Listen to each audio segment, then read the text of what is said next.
What's up, everybody? How you doing? Welcome back to the Punk Rock Review.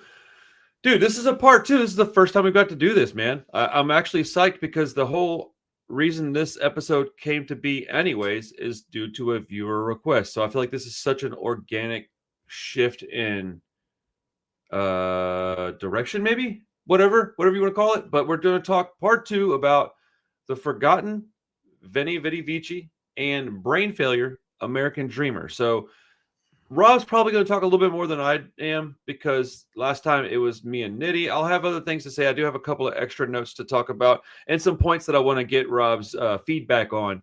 So I'm gonna have plenty to say. But yeah, this is cool, man. I hope this works out well. I hope it's an interesting episode for everybody. But since that episode, I've had some interesting things happen. I got to talk to Mark Rainey, who owns TKO Records, who put out the Forgotten record. And we actually did a podcast yesterday together, and we talked for a long while. So I feel like I'm a little better prepared to talk about this record now than I was. And I thought I was fairly prepared before because I had notes on everything, but I also have a limited amount of knowledge. So, anyways, so Rob, let's talk about we're gonna do the Forgotten Veni Vidi Vici first. So let me pull up the good old Wikipedia. Let's see here. Dude, I'm almost done editing the first portion of the Women in Punk video, man. I'm very excited. It is almost done finally. It's just taken me months. Is it going to be a full 3 parts? Is that for sure? Dude, this is part 1, and it is like 40 minutes, 45 minutes, dude. It's like a long video. Yeah, it's going to be full 3 parts. I think it'll be close to 2 hours in total. Like, that's so ridiculous. That's a lot. Yeah, it's a lot for YouTube. I'll be honest, dude. I regret undertaking this. Like, okay. Okay. So it says that at least this is quoting Wikipedia, of course. I don't trust my brain to do this without help. But Veni Vidi Vici is the debut album from the Forgotten. It's their second release on TKO Records, though, and I think Mark told me it was the third LP that they did. This here says their 12th release, so it must mean that they did some 45s and such in between the LPs. But yeah, it's the third LP that was dropped on TKO Records. I actually have it right here. I've been listening to it because the only way I can find it is on CD or like chopped up on YouTube, which I hate. Yeah, I need to just upload this whole thing to the channel and just get it on there so people can listen to it in one cohesive piece or sitting, anyways. Well, let me ask you, because you have some knowledge. Do we know why this one is not on streaming and the rest of their albums or a lot of their other albums are? Dude, I didn't even ask him that. You know what? I'm going to text him right now and ask him, see if I can get an answer, because, I mean, that's a very good question. Let's see here.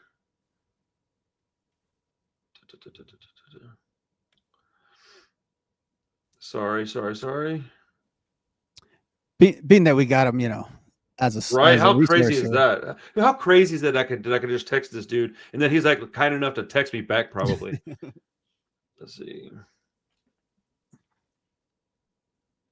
I completely, I should have asked him this. I was thinking about it when we were doing the first episode of this, and I didn't think to ask him last night because I was asking him so many questions about business and just like stuff that I wanted. I was so excited to soak it all in, but let's see.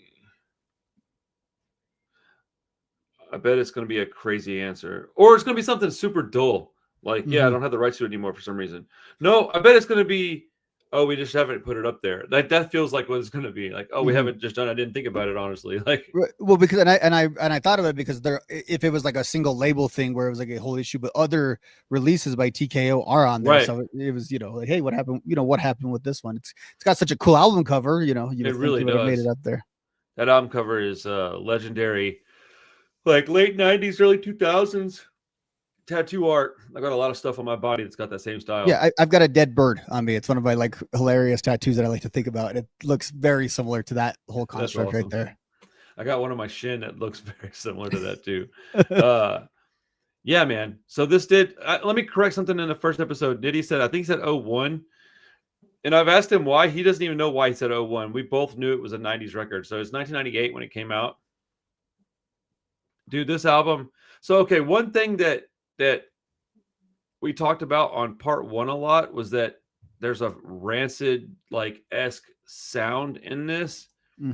And something that Mark pointed out to me was that, sure, if you want to say that because Rancid's the band that most people are going to know out of the two, if you go take it to like a mall full of non-punk people, they might recognize Rancid, but they may not even recognize Rancid, right?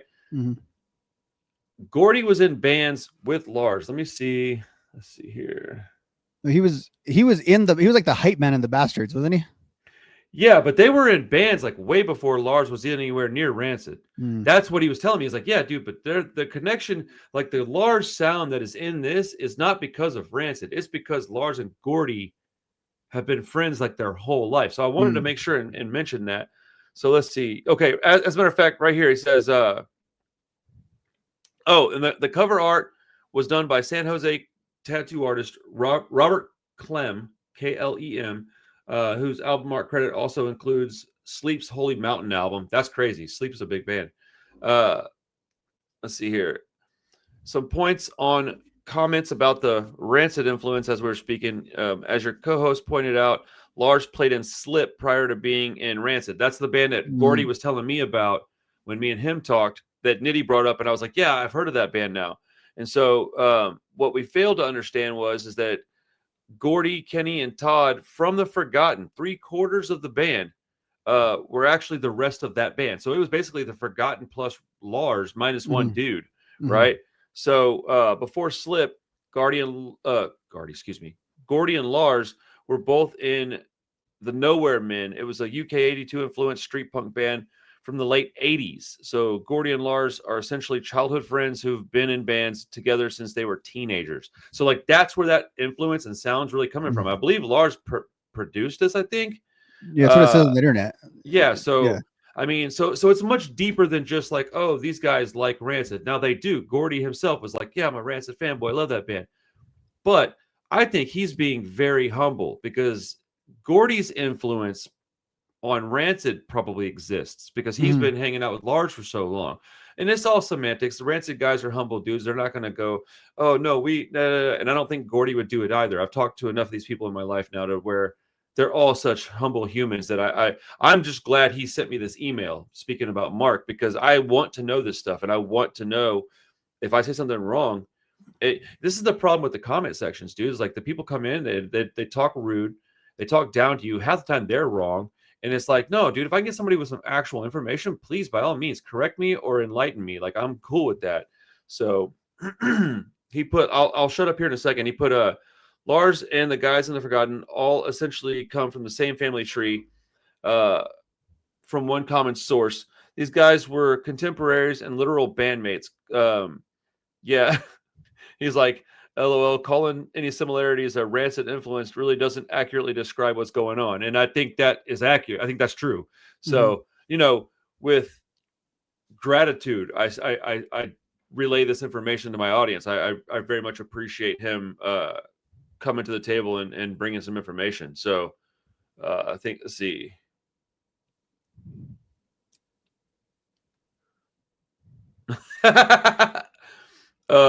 Okay, so he said none of it's on there. If you aren't seeing any of it, or at least none of the 4 TKO titles, my guess is that at some point the band may have asked me if they could self-administer their digital. Oh, that's probably exactly what happened. It's like, I honestly can't remember. Did you check their Bandcamp? I didn't even think to check Bandcamp, if I'm honest with you. No. I didn't. Dude, for a band as big as them, I never think Bandcamp. I always think a bigger platform. So, Mark, when you see this, I think you probably will. Yeah, I didn't even consider Bandcamp. Dude, I do this weekly, almost daily at this point, and like almost daily I go, I guess I'm a little smarter now than I was 10 minutes ago. So, but hey, dude, whatever, man. This is a lot of fun. Hey, we have fresh reporting right here on the podcast, so we'll take it. It's pretty cool, man. It's pretty cool. So, Mark, thank you for reaching back out, man. I appreciate it, dude. Let's see. Oh, yeah. Oh, that's a good point. He said the same is true with the comparison to Lars and the Bastards. If anything, the Bastards kind of sound like the Forgotten and not the other way around. Yes. And then he said, but back to Veni Vidi Vici. Another factor to keep in mind specifically about the album sounded similar to Rancid is that not only did Lars produce the record, he's an uncredited rhythm guitarist on the recording. Okay. He said, as you can imagine, TKO had zero budget back then for this recording. All the tracking was completed over the course of 4 nights. We'd get to use the studio close to midnight and go for it. The basic tracks were done live, and to save time and avoid having to double the guitars, Lars plugged in and played with the band. So given the circumstances, saying that the record is a Rancid sound falls a little short.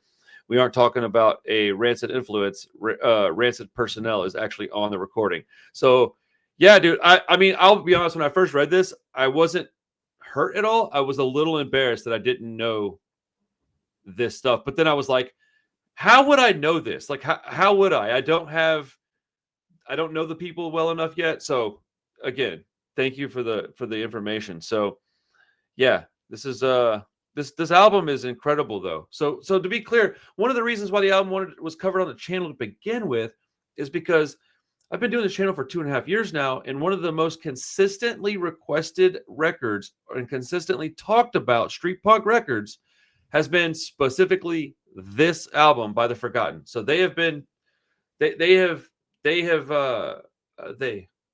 guess they as in the community have asked me to bring this album up many, many times. Like this isn't something new. So I'm very glad to have, I would say, a fairly extensive knowledge on the record at this point.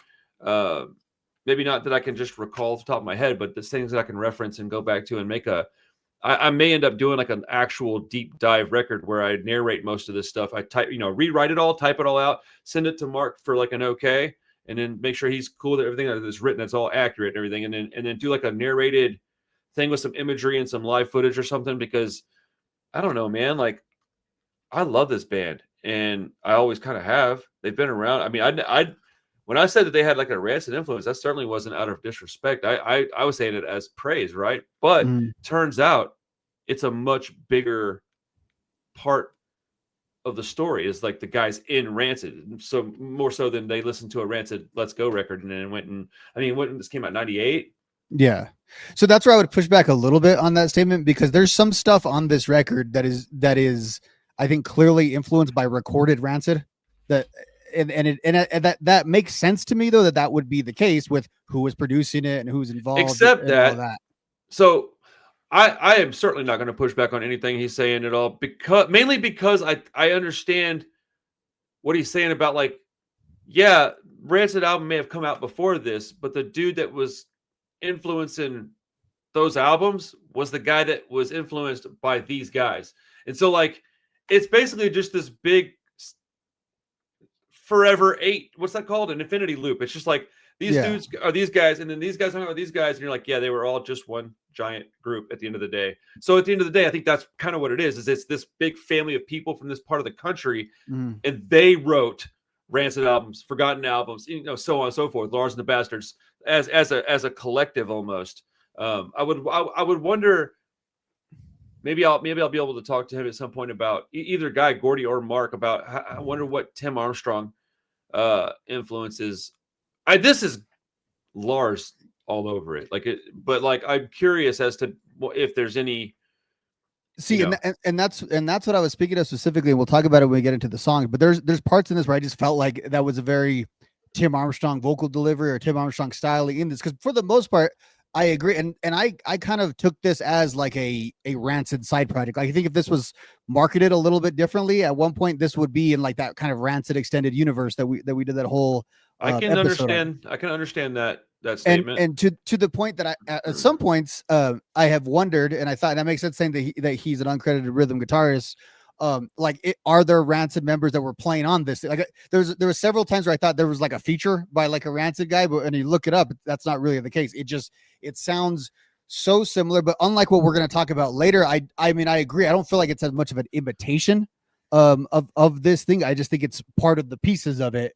And that's kind of how I feel like it. I feel like it's more of a part of a piece of the Rancid puzzle, more so than what we're going to talk about again, like you said, with brain failure here in a little bit, because that I'm going to have a lot to say about that. But like with this, I would even go as far as to say, like, if you're going to compare it to Tim's vocal styling, that's probably a Clash reference, because dude, the more I listen to the Clash, because I've been just submerged within Clash, Rancid, Forgotten, Lars, Tim, Joe Strummer for like the past 2 or 3 months, right? The more I'm learning this stuff, dude, even as far as like US Bombs and One Man Army and all these guys who like have the same love of first gen punk bands, right?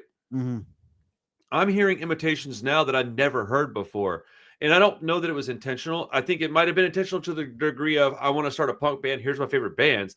But I don't think it was like I want to start a band to imitate this dude. I don't think that was ever the case. But Mm-hmm. I do think I would love to pick Tim Armstrong's brain one day and just be like, so what is was there a definitive choice in your vocal stylings? Because if you go from Op Ivy to self-titled 93, as soon as Let's Go happens, his vocals are different. Mm-hmm. Like, and it gradually get more Tim Armstrong as they go along, right? Mm-hmm. So I don't want to go on a Tim Armstrong rant. We're talking about the Forgotten, but so let's talk about the album. It's about 30 minutes. Was it 12 songs? I think. Yeah, it's quick. I thought it was an EP this entire time for some reason, but you know. Okay, full that's 12 disclosure. songs. Full disclosure. When it was brought up, by the viewer, my remembrance of it was that it was short. I also thought it was an EP because I hadn't heard it in a while, and I grabbed it and put it on. I was like, oh, it's 12 songs. And I was like, but I'll tell you this, my favorite kind of albums in the world are like 12, 13 songs, 30 minutes or less. I want every song to be 2 minutes or so. I don't need any 5-minute songs. Even with the Rancid stuff on like Life Won't Wait, I got a little tired of some of the song lengths. I was like, bro, come on. But yeah, I want to hear. I'm going to pull up my notes on this album. While I'm doing that, I want to hear your kind of feedback on song by song if you have any. Yeah.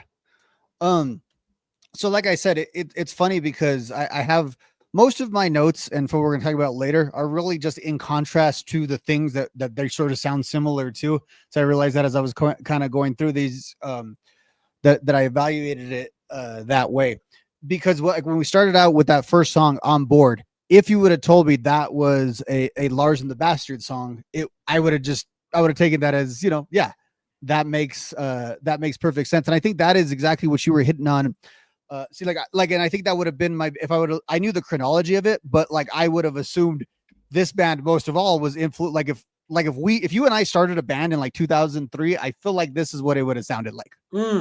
Like that's kind of it, because it sounds like it sounds like some of these Rancid side projects has some of that different rhythm that the Lars stuff has a lot of that that sort of Chuck Berry style guitar in it. And again, now knowing that Lars played rhythm on it, isn't it cool to know this stuff though? Like straight up, like it's awesome. I would have never, because it's not credited. I just thought, okay, as producers tend to do, they have a lot of influence over the sound, but that makes a lot more sense. I also going into the song Second Class Citizen, I thought was actually a bit of an improvement over the first one. I like the vocals in the verse parts where it gets a little bit calmer and you can hear them a little bit more. That's what I think this band does really well, in some of the contrast and some of the originality. They've got a little more, I would say, of like the classic, or not classic, but like some of that 90s punk stuff. They've got a little more of it than the Rancid or the Lars stuff, where it sounds more like punk rock kind of from that era, more typical guitars and stuff like that. And I think that's in throughout this thing. And I like a lot of parts though when they lay out and the vocals is just the vocals. Going into Won't Stay Long, you could have told me when this song started that it was like a Misfits type of song. Like that's where it hit back, and it was almost like a Graves era Misfits song in the way. Oh, I can hear that a little bit. Yeah, for sure. And then I go into the song Stand Alone, was actually the song where I felt the Tim kind of influence on there. And at the beginning, the way the vocal delivery, again, like you're saying, I think you could argue that that's also like a Joe Strummer. So yeah, what's your delivery? Thoughts? I'll respond because I have a response to this. But I would say, I don't know how that filters through, but I would say if I was putting on a binary, does that sound like Joe Strummer or Tim Armstrong? I would still vote Tim Armstrong if I was voting on who that most sounded like. Yeah, but part of that is because we've established that we listen to Rancid more. Like we didn't grow up listening to The Clash, so we don't even think that first. We think Tim, even though in reality, if you were to go back lineage wise, like you'd have to go like Tim, Joe's at the top of that family tree. He's boom, boom, boom. Yeah. So like whenever I listened to it the first time after it being a while, my first thought was Stand Alone is a Clash influenced anthem. Opens up with guitar and vocal part that is more singing than a yell. The drums come in, excuse me, and add a bit of diversity to keep it from getting kind of stale. By the time the rest of the music kicks in, you can just see a crowd going nuts for the song, dude.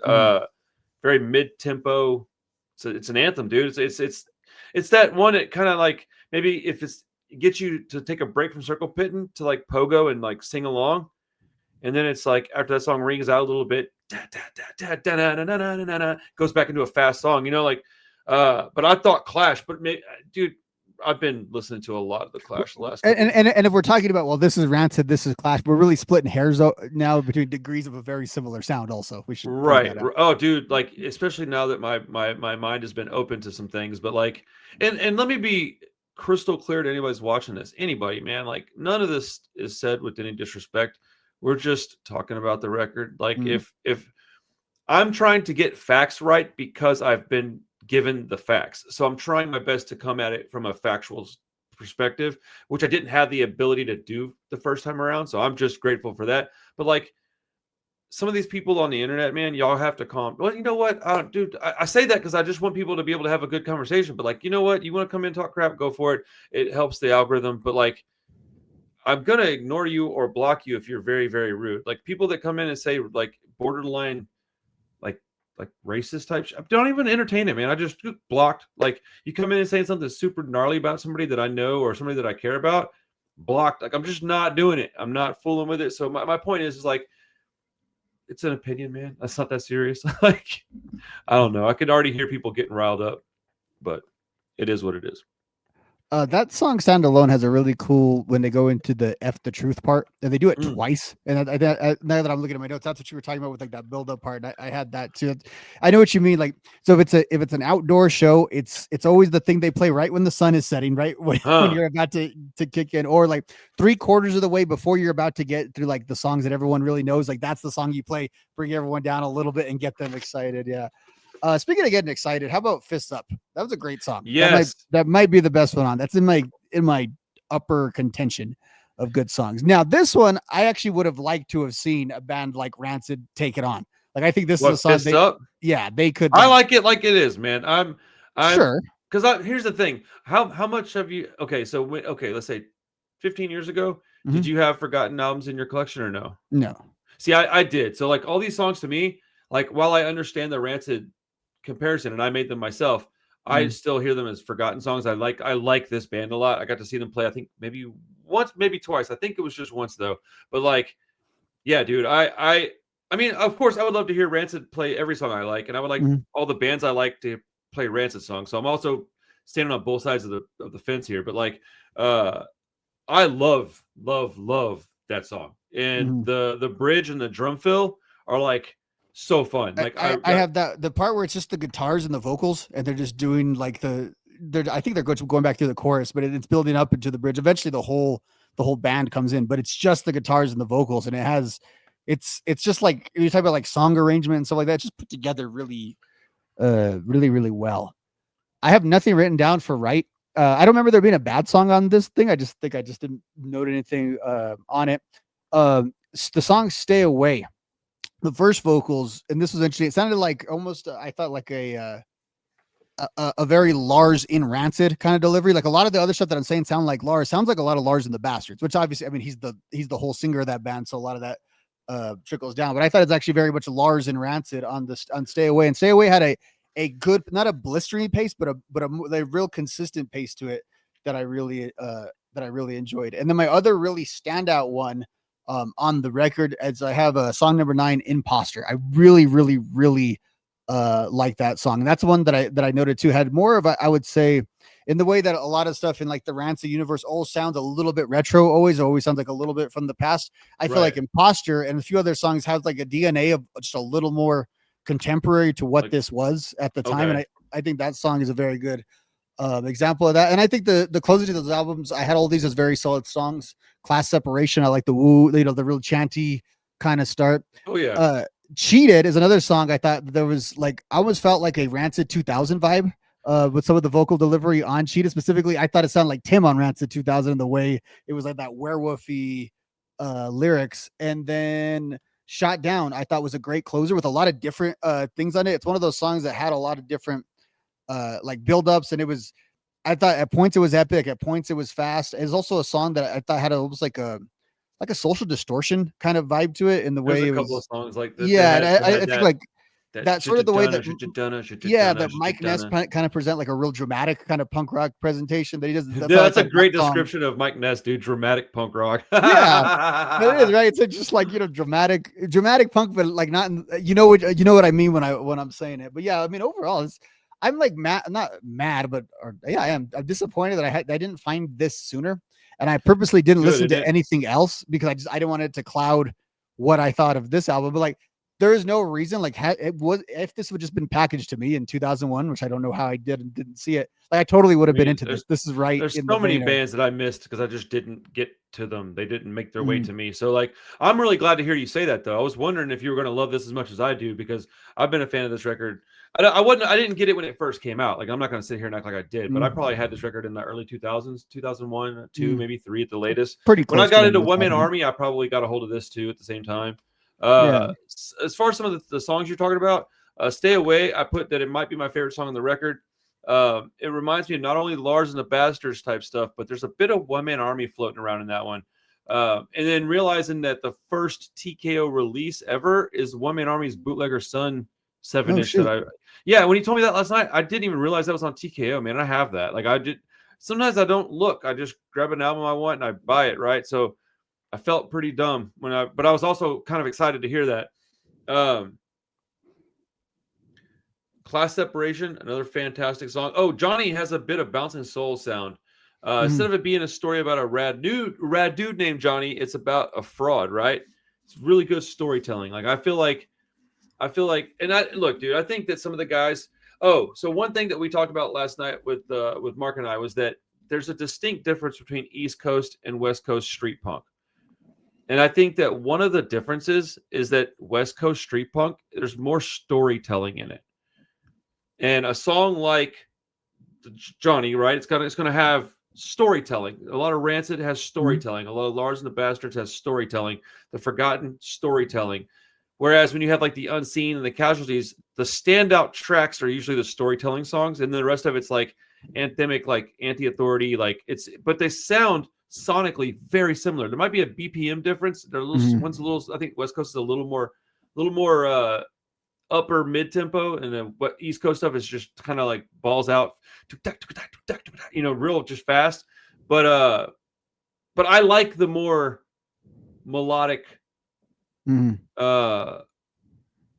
storytelling. I like stories, dude. That's when I was a young kid and I listened to Rancid, any band that has any sounds in common with Rancid, I'll say it like that. If you have sounds that are in common with, I'm going to like that band, because what I like about Rancid is the storytelling and the melodic nature of their riffs. Well, a band like The Forgotten was from the same part of the country with some of the same people, so they're going to have the same kind of sounds.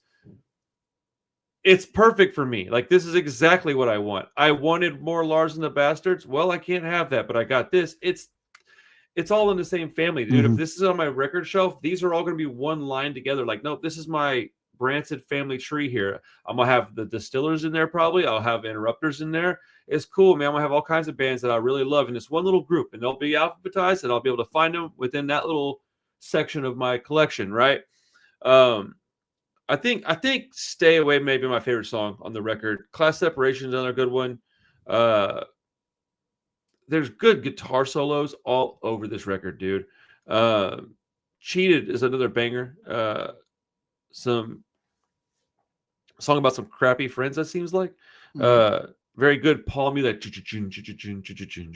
palm muted, almost a Motorhead sound at points. Yeah, dude.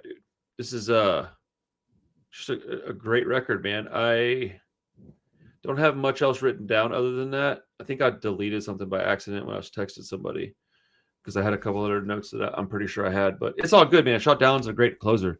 Dude, I don't know. This album is like 9.5 out of 10. Like, there's very little that they could change on this.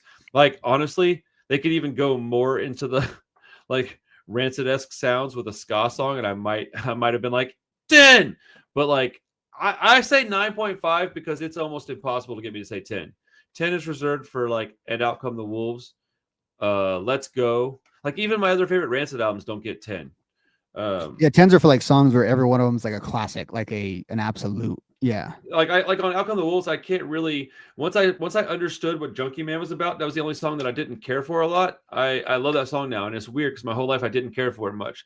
So 9.5 is probably the highest grade an album can get outside of every song is a classic. Like, let me think of another 10 out of 10. Like 10 out of 10 albums are rare, man. Like shit, I can't even think of one, dude. Like, off the top of my head. Maybe, probably Dead End Stories by One Man Army. Stuff like that, where it's like every single song, I like every one of them. I know every word almost. Like, Let's Go is another 10 out of 10. Mm-hmm. So it's rare to have 10. But 9.5, man, if somebody's pissed about that, then kick rocks, dude. I don't care. Like, yeah, I think 9.5. It would be very disingenuous of us to have talked about all the other fandoms that we have, and then to come on here and be like, I really don't like this, or I don't care for this. Or it's not How weird would it be if you were like, it was all right? I'd be like, damn, bro, did you listen to? I'd be like, hey, was it this record you listened to? Like, are you sure? What were the songs called? I'd be triple checking you, dude. That'd be, And when I listened to both of them, shoot, I listened to them today too, man. I just didn't have time to sit down with them, but I listened to them today as well. And I literally thought, like, man, I hope Rob's having as much fun listening to this as I am. Like, because we don't, dude, it's hard to get the stuff we love and to have it good. There's another handful of bands out there that quote unquote sound like Rancid. I'm not going to even drop names because I think it's rude, but like there's a few of them out there that they're not good. And so it's like we've got some other stuff, but when we have something that's like literally part of that family, so the influences aren't even influences, it's just part of that community. Yes, please. I want more of it. So I'm anxious to see what the Forgotten Dudes come up with next. So they're still active in it, like it's. When I talked to Gordy, he said they're doing something. Mm-hmm. He was pretty vague about it, but he was pretty clear that they were doing something. So I don't want to put words in his mouth. I don't know if it's going to be like a single or an EP or a full length. I don't know if they're going to tour. They probably won't do like a national tour, but they might do some like weekend tour things. So I got a lot of hope for that, because the other band that I was hoping would do something would be Doom Regulator, and they're seemingly not doing anything. And Jesse told me to my face in his own apartment that they were going to have that album out this year, and it's middle of October, and I haven't even heard a single word about it. Whatever, though. I mean, it's his project. They do what they want. But shoot, it's probably Tim that's making it take so long. He's busier than Jesse, I would imagine. Yeah, that's the whole genesis of us being friends, is that band. So they need to get it together. Isn't that wild? Yeah. Dude. That would be, dude. If that album comes out, we are both gonna have to get on here and do a listening party or something. Yeah. I feel like that's or like we have to not be friends anymore if we don't, because that's right. The whole thing's based on. What if that album sucked? Oh, I mean, I think there's like a less than 5% chance that it wouldn't be great, honestly. But sucked, I think there's a 0% chance it would. Yeah, the only thing is like something that's of that style of music I could see it not grabbing you right away, and that would be one that would, but like, would anyone? You see this with like artists that people love and stuff. Would anyone be honest enough if it wasn't good to say so? I don't even know if that would be the case, because I'm an idiot and I'll say things that'll get me in trouble just because I don't want to be a liar. I don't puff up bands. I'm in the middle of getting torn to pieces over this AFI album, dude, because I'm sorry, man, but that's not how his voice sounds. It's very clearly forced. And do some of the songs entertain me? Yes. Do I like some of the songs? Yes. It is an above average album? Barely. But dude, people are telling me it's like the best thing ever. I'm like, what are you talking about, dude? He sounds like he's like, let me see how low I can get my voice. Like, bro, you sound ridiculous. Like, all right, Dracula, chill. I liked it. I liked it, but like, I don't think it's amazing. The music, if the music was any worse, it would be a disaster. But the music is top notch on that record. The music is fantastic. But they're like 6, 7, 8 years late on this 80s trend, dude. I was like, what are y'all doing, man? I mean, I'm kind of bewildered by it. I'm bewildered by this 80s trend in general. I don't know why. Like in all forms I'm of a little surprised because I think it's very obvious because it's awesome. No, it is, but like I feel like it is. But here's the thing. I feel like maybe it's just my specific age. I was always just trained to think that the 80s were uncool and no one would ever like stuff. Like anytime I liked something from the 80s, it was such like a weird thing. And I just never pegged that as a generation that stuff would like. I actually remember that. And I remember it has to be being a 90s kid. 80s, and now we're all like 80s are awesome, but all the people talk about 90s are amazing. I'm like, look, I have fond memories of the 90s, but they didn't even have an internet. Go back to the 90s. It was cool. ish. Like it was all right. So okay, before we move on, what would you grade this album on a 1 out of 10, 1 to 10 scale? Yeah, I'd give it that 9. It just the only thing I would downgrade it on is that it didn't find me sooner. Like that's the only thing that I have right, dude, against it. So that's and I can't really hold that against them. So. Do you have a CD player at home? I do. Oh, I'm gonna get you one for Christmas then, dude. Like I'll get you a copy of this for Christmas. Oh, nice. You want a copy to have at home? Because I love listening to it on my CD. It sounds way better. Actually, right now the CD player transitioned to my office at work. So I love that. That's been the thing. Cool. I actually have a couple CDs that I want to send you anyways. I wasn't sure if you had a player, but we did the Poppers tape on CD finally. Oh, nice. Yeah, it came out real good. So, and then Petty Treason, I got bullshit. I've done 3 CDs, dude. CDs are doing well. I have a whole thing with my CDs where I go to this one shop in town and I only buy CD. They have tons of CDs, but I only buy from their used rack because it's like 6 something or whatever. Yeah, so I mean, honestly, why would you not? Yeah, I just go every time, and it's like if it's something. So I have a lot of like random stuff that like doesn't even make sense, and I love because I'll just pick 3 to be in my car, and like that's what's in my car for like a month. That's so fun though, dude. I get like I bore into like those albums. I really just I've been having a lot of fun with CDs the last like 6 months. I have a bunch of CDs that would surprise people. Like I even listened to Alanis Morissette's Jagged Little Pill. Mm-hmm. I'm working on this Women in Punk stuff, right? That's the one album that I was like, man, I haven't heard that in forever. And I played it and I went, oh, I have to own this again. I forgot how good this was. And I went and bought a used CD somewhere, like you said, it was like $5-6. And I just bought it. And then ended up buying a couple more that I found so I could bring them into my store. They already sold. Like that album's fantastic, but you won't think of it if you're on Spotify because you're usually like, Spotify's telling you, like, here's your punk stuff, and you're like probably looking for a punk album or looking for one to research or something. So it's pressure for some reason. That's the thing. I think about this like on the way to work all the time, but I only have that many minutes. It's like I should be excited that I can listen to whatever I want to fill that time. And instead, I have so much like anxiety, I think, because of the algorithm of what's going to be the right thing, or should I research something, or should I? And I end up like searching and not liking and skipping, and then I get to work and I'm more unsatisfied. You know what I started doing that like. Look, I understand the people's problems with Spotify. I'm trying to come up with a solution to it myself. I'm trying to decide what I want to do. My kids use it, so I'm a little bit more hesitant. If it was just me on there, I think I would have already given it up at this point. And it is what it is. Like people can be as mad as they want. That's fine. It's what I started doing is I have like the punk rock review playlist, and it's like, dude, I don't know, 2,400 songs. It's gigantic, right? It's just like going to the internet at this point. It's just like, I don't even know where to start. So I started one that's just called personal playlist. If I listen to like, let's say as an example, not every song on And Out Come the Wolves is on my personal playlist, but the ones that no matter when I hear them and how many times I hear them, I'm going to be hyped.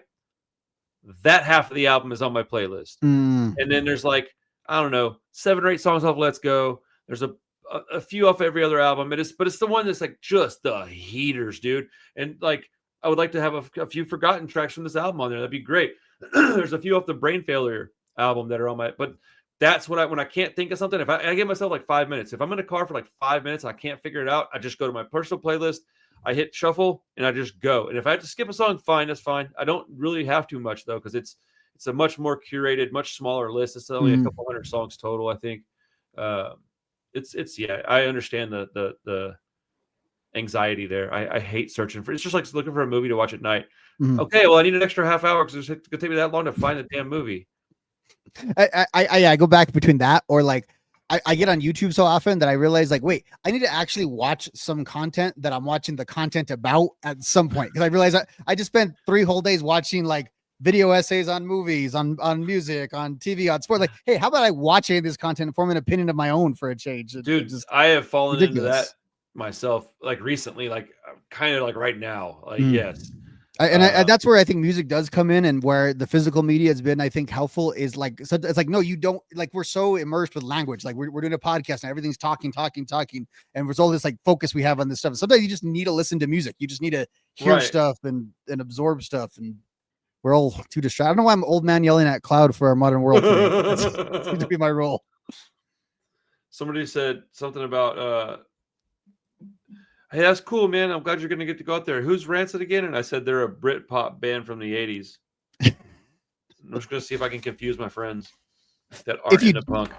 I bet you like without that much effort, someone who really knew their stuff on Pro Tools could like remix Rancid to and convince people that it was like a Britpop. Oh wow. You know, like a band that came off of like a two-tone ska or something that did their thing. Oh yeah. You just take like the edge out of some of their guitars and stuff like that, and Man, spice up the vocals a little. you can do some cool stuff with music right now. Like I still like my 4-track shitty sounding demo tape stuff, but like I really appreciate a well-made album. Like, yeah, like that band Homefront, their latest like offering, it's just a single right now, but like I can tell the album is going to be, I don't know, big. It's going to be like not big as in like sell a lot. It probably will do that too, but like it's going to be a piece of art that in like 10 years I'm going to be like, man, I remember when that came out, dude. That was such a good record. Like I'm going to have one. I can tell, man. Shout out Graham from Homefront, dude. I'm like the luckiest dude in the world. I'm glad I reached out to you one day a few years ago because I wouldn't even be doing this shit if it wasn't for that. Yeah, I had a wild hair at my funny ass. to think about, yeah. Dude, I had a wild hair at my ass. I got tired of talking about hip hop because I don't like it anyways. I don't dislike it, but I just don't like it. And I was like, oh, this guy seems cool. Maybe he'll talk. And then you were like, yeah, I'm down. And I was like, hey, I got a slightly bigger channel. We should try to do this more often. Maybe it'll help your channel. I was trying to like maybe see if I could help siphon some people to your channel. And then I just went, oh, I like this way better. Screw that channel. I just like let it go, dude. Like I still get messages like a week ago. I got one like, hey man, I went to your channel and everything's gone. I'm like, yeah, sorry, dude. Like I just that community burned me too many times. I didn't delete it. It's all there. I just put it all private. That's funny that people still reach out. That's pretty amazing, actually. It's because on the internet you lose stuff. Like if it's not what we were just talking about, if it's not in the front of you, you sort of forget about stuff. Like yeah, it's humbling. People don't post for a while. You just forget about it. Well, what's weird is that I forget about my own channel. And they're like, hey man, I was looking for your little peep reactions. I'm like, bro, I haven't thought about a reaction in years at this point, dude. I haven't done a reaction, dude. Like it's been like 2 or 3 years. Like I don't really do reactions. I do reviews. I'll do like an album review. I don't put the music in there because I can't. Like it's interesting, man. But the reaction thing is still a big deal, I guess. It's wild. Let's move on. Yeah, I don't get that one at all. I only get it because like I watch movie reviews and I feel like it's just a short version of that, except that I don't understand like the reaction guy having a following, and then like if that guy says something you don't like, now you cancel him or like ratio him or something. I don't understand that. Like I don't understand being like, oh, this guy's a reactor, but he didn't react the way I wanted him to, so screw that guy. I don't understand that. I don't get it because I'm always like, oh, that guy didn't think the way I think. Well, okay, like stupid. I'm just like on to the next video, dude. I don't care. Like it doesn't bother me even a little, but you know, whatever.